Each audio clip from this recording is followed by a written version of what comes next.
Hi guys, आप सोच होंगे कि भाई 2 दिन से व्लॉग क्यों नहीं आया। तो व्लॉग ना आने का जो रीजन है वो है पर्सनल। और मैं बहुत ज्यादा टेंशन में थी। जब आप दुखी होते हैं, टेंशन में होते हैं, आपको कोई प्रॉब्लम होती है तो आप किसी से बात नहीं करना चाहते। तो वही हो रहा था मेरे साथ भी। और व्लॉगिंग करने का बिल्कुल भी मन नहीं कर रहा था, वीडियो बनाने का मन नहीं कर रहा था, क्योंकि मेरे घर में हो गई थी एक बहुत बड़ी प्रॉब्लम। मेरी जो सिस्टर है, रियल सिस्टर है, मेरी छोटी सिस्टर है, मुझसे छोटी है, तो उसके 2 बच्चे हैं, 2 बेटियां हैं उसकी। और वो रहती है सहारनपुर में। उसका ससुराल सहारनपुर में है, वो वहीं पर रहती है, अपनी जॉइंट फैमिली है उनकी।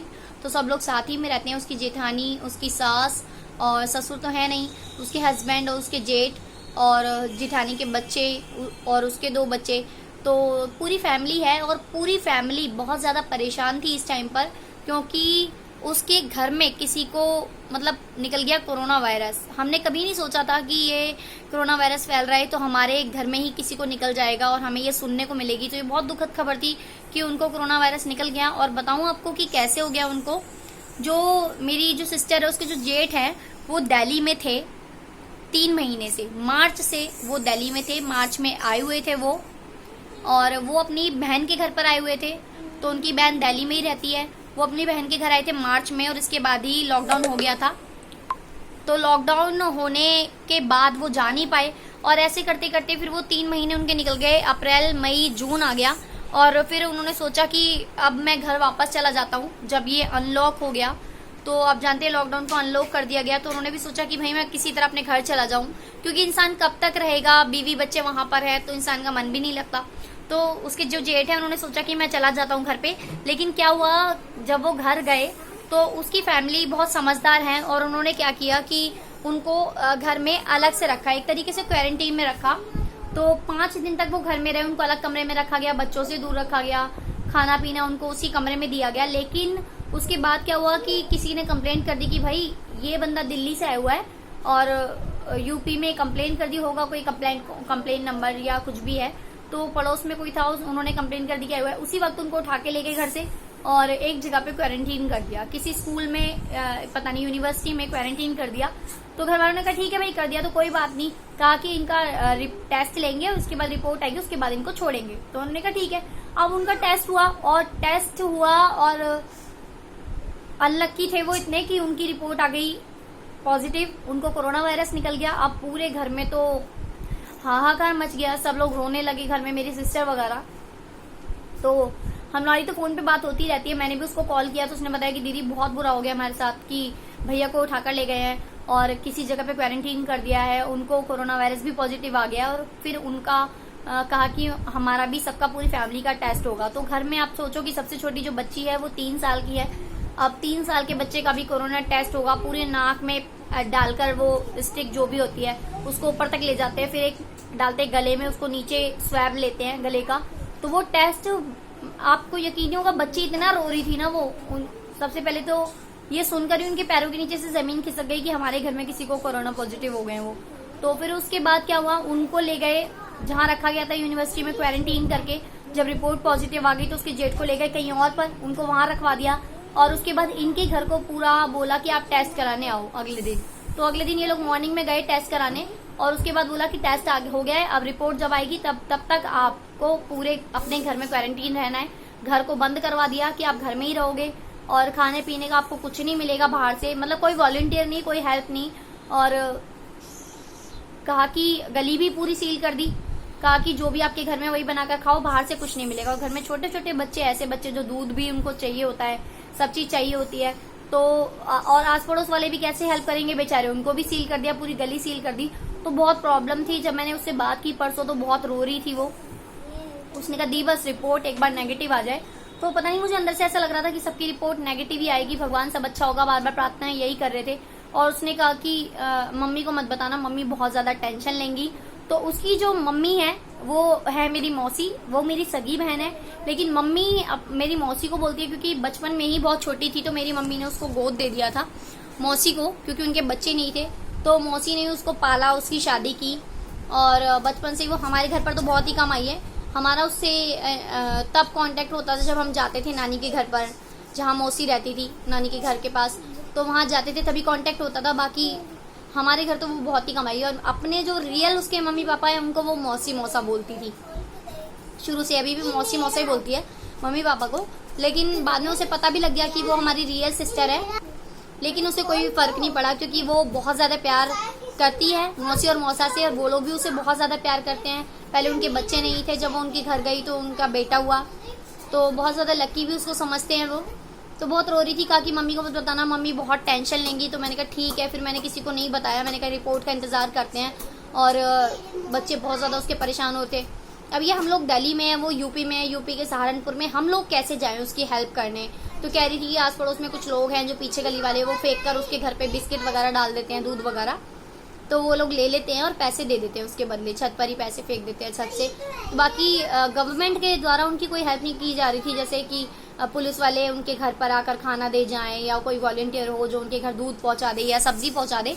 सब्जी तो मिली नहीं रही थी, कह रही थी आलू पड़े थे घर में, तो 5 दिन से वो लोग आलू वगैरह ही खा रहे हैं, चावल खा रहे हैं, दाल वाल जो घर में पड़ी थी छोले वगैरह वही खा रहे हैं, और दूध भी एक एक पैकेट ही मिल रहा है। घर में जो पैसे कैश पड़े थे वो भी खत्म हो गए हैं, और बाहर वो निकल नहीं सकते बिल्कुल। बार बार पुलिस आ जाती है, दरवाजे पर नॉक करती है, कहती है बाहर मत निकलना, बाहर तो नहीं निकले तुम लोग।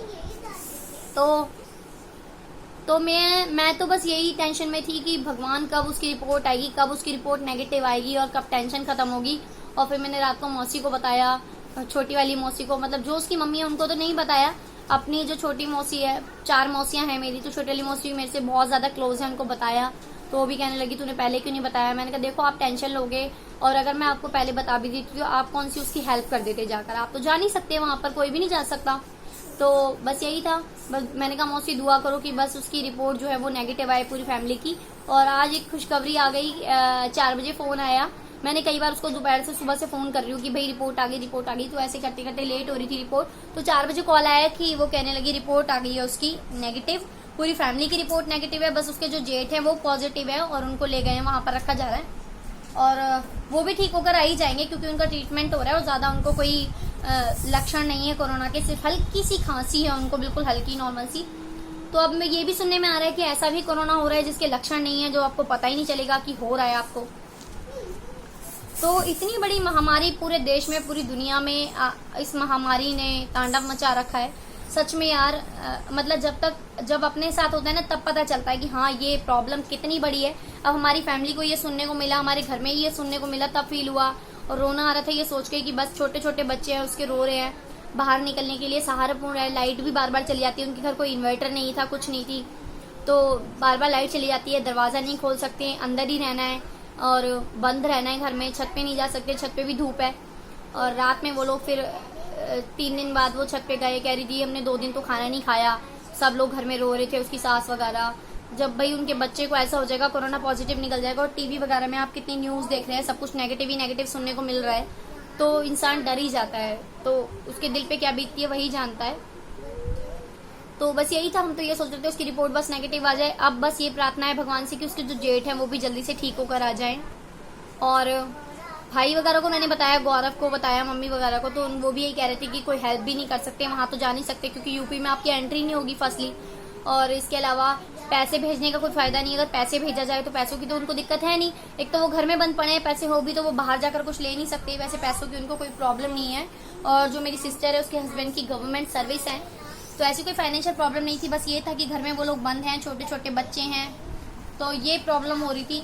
और बताया कि टेस्ट कराने में भी उनको बहुत डर लगा, मतलब कराने से पहले बहुत ज्यादा डर लग रहा था, फिर ये सोच लिया कि भाई अब तो कराना ही है, तो टेस्ट उन्होंने करा लिया। बच्चे भी रो रहे थे बहुत ज्यादा, और उसकी जो छोटी बेटी है वो तो कह रही थी मम्मा मैं तो बिल्कुल ठीक हूँ, मेरे को तो कुछ नहीं हो रहा, मुझे तो जाने दो बाहर। तो ये सुन के भी वो रो रही थी, जब भी फोन कर रहे थे रो रही थी वो, हमसे बात करके, बहुत ज्यादा इमोशनल है वैसे वो। और जिसकी फैमिली में इतना कुछ हो रहा हो भाई वो क्या करेगा, इंसान रोना तो आता ही है। तो बस यही है, हम अपने आप को, अब उन्होंने 3 महीने बाद वो घर गए, अब सब लोग ये कह रहे थे कि काश वो दिल्ली में ही रह लेते और 3 महीने रह लेते, लेकिन काश ना आए होते, वो सहारनपुर ना गए होते तो ना होता उनको।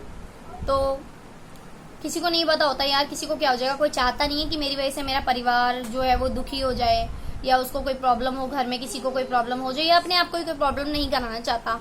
वो गए थे घर, उन्होंने सोचा था कि सब ठीक होगा, सेफली गए थे गाड़ी में, लेकिन अब नहीं पता उन्हें कहाँ से लग गया, कैसे हो गया, या हो सकता है उन्हें सेंटर में रखा गया था जहाँ पे क्वारंटीन करके वहां से हो गया कोई इन्फेक्शन। कुछ समझ में नहीं आ रहा कि कहाँ से कोई इन्फेक्शन लग गया उनको। और अब बस यही है कि वो जल्दी से ठीक होकर घर पे आ जाएं। बाकी ये लोग है, आज इनको खोल दिया जाएगा घर को, और फिर भी पुलिस वालों ने कहा है कि आपको खोल तो हम देंगे घर को, लेकिन आप ज़्यादा अपने घर में ही रहिए और बाहर कम ही निकलिए। मतलब एक ही पर्सन बाहर निकले सामान लेने के लिए, बाकी लोग कम ही निकलें और बाहर ना जाएं। इस तरह की बीमारी है ना, एक तो किसी को हो जाती है तो आप ये नहीं कह सकते कि किसको हो रही है, अपने आप को भी नहीं पता चल रहा है कि हमें हो रहा है, क्या हो रहा है। हम खुद नहीं कह सकते कि हमें क्या प्रॉब्लम हो रही है। तो सबसे बड़ी प्रॉब्लम तो यही है इस बीमारी की। और इस बीमारी की सबसे बड़ी नेगेटिविटी कह सकते हैं यही है कि आपको नहीं पता चलेगा कि आपको हो क्या रहा है। जिसके साथ आप खा रहे पी रहे हैं, कांटेक्ट कर रहे हैं, बातें कर रहे हैं, बैठे हुए हैं, जिससे वो भी नहीं पता चलेगा आपको कि उसको क्या हो रहा है, सेकंड पर्सन को, थर्ड पर्सन को क्या हो रखा है, आपको नहीं समझ में आएगा। तो यही प्रॉब्लम है। सेफ्टी रखनी है, आप अपनी सेफ्टी खुद रखिए, बस इतना ही कर सकते हैं। घर में रहिए। अब हम लोग खुद ही एक कमरे में यहाँ पर बंद हैं कब से। छत पे 3 महीने में मैं 2 बार बच्चों को छत पे ले गई हूँ। 3 महीने में पहली बार मैं घर से निकली थी, फिर मुझे पता लगा मेरे जो लैंडलॉर्ड है उनकी वाइफ की भी थोड़ी तबीयत खराब हो रही है, फिर मैं और डर गई, फिर मैंने अपने बच्चों को छत पे भी नहीं लेके गई। तो हम लोग भी घर में बंद ही पड़े, एक तरीके से क्वारंटीन है। मैं भी कहीं नहीं गई हूँ, 3 महीनों से ज़्यादा हो चुके हैं, कहीं नहीं निकली हूँ, घर से बाहर बिल्कुल भी नहीं गई हूँ। और डर लगता है अपनी फैमिली के बारे में सोच के। बस अब तो यही दुआ करते हैं ऊपर वाले से कि बस ये बीमारी जल्दी से जल्दी खत्म हो जाए और लुप्त हो जाए, चली जाए। और यही सोच के अपने आप को तसल्ली देते हैं कि किसी न किसी चीज़ का, हर चीज़ का दुनिया में दी एंड तो होता ही है, चाहे वो कोई भी चीज़ हो। तो ख़त्म तो होगी ये, या तो इसका कोई बन जाए, एंटीवायरस डोज बन जाए, या वैक्सीन बन जाए, कोई दवाई इसकी बन जाए, या फिर ये खुद ही खत्म हो जाए बीमारी अपने आप। हो सकता है कि अपने आप भी खत्म हो जाए, कुछ नहीं कह सकते। अभी बाबा रामदेव की एक खबर आई थी, मैं बहुत खुश हुई, जिसमें वो दावा कर रहे थे कि उन्होंने दवाई बना ली है। अब वो भी नहीं समझ में आ रहा है, उसका भी कोई खुलासा नहीं हुआ। कह रहे हैं कि वो दवाई नहीं है, सही नहीं है, मतलब उस पर रिसर्च हो रहा है, अभी पता नहीं चल पा रहा कि वो पूरी तरह से ठीक है या नहीं है, उसको अथॉरिटी नहीं मिल रही है। तो वो भी जो खबर थी उसका भी कोई फ़ायदा नहीं हुआ, पता नहीं पतंजलि की दवाई का। अब पता नहीं, बस यही इंतज़ार है कि जल्द से जल्द इसकी दवाई आ जाए और जल्द से जल्द इसका खात्मा हो जाए। तो बस गाइस, सेफ रहिए, अपने बच्चों को सेफ रखिए घर में। वीडियो बहुत ज़्यादा लंबी होती जा रही है और अब डेली व्लॉग आएगा, और भगवान करे सबके घर में सब सेफ रहें, खुश रहें। ये काव्या देखो क्या कर रही है, अपनी डॉल को हेयर बैंड लगा रही है। ये देखो, दिखा, पूरा कॉटन क्यों निकाल दिया इसका, फट गई, मैं इसको सील दूंगी। अरे मैंने नहीं निकाला, ये खुद ही निकल रहा है। अंदर कर दो ना, मैं सिल दूंगी, अभी सिलाई करती हूँ उसकी, मैं ठीक करूँ। कर लियो, अभी अंदर करा था पर वो अंदर नहीं जा रहा। चलो मैं कर देती हूँ ठीक इसको, अभी मैं सिलाई कर देती हूँ। इसकी डॉल फट गई है, सुबह से बोल रही हूँ मुझसे डॉल सिल दो, डॉल सिल दो। अब मैं जा रही हूँ उसकी डॉल की सिलाई करने के लिए। और आप भी अपने घरों में रहिए, हैप्पी रहिए, सेफ रहिए, और अपने बच्चों को सेफ रखिए। बाहर मत निकलिए, उतना ही निकलिए जितनी आपको ज़रूरत है, कम से कम बाहर जाइए, और दूसरों से आप डिस्टेंस बना के रखिए। तो मिलते हैं नेक्स्ट वीडियो में, नेक्स्ट ब्लॉग के साथ। अगर आपको वीडियो अच्छी लगी तो एक लाइक ज़रूर करना, और इसी तरह ब्लॉग और वीडियोज़ आपको ये लेकर आती रहूँगी मैं। Bye bye guys.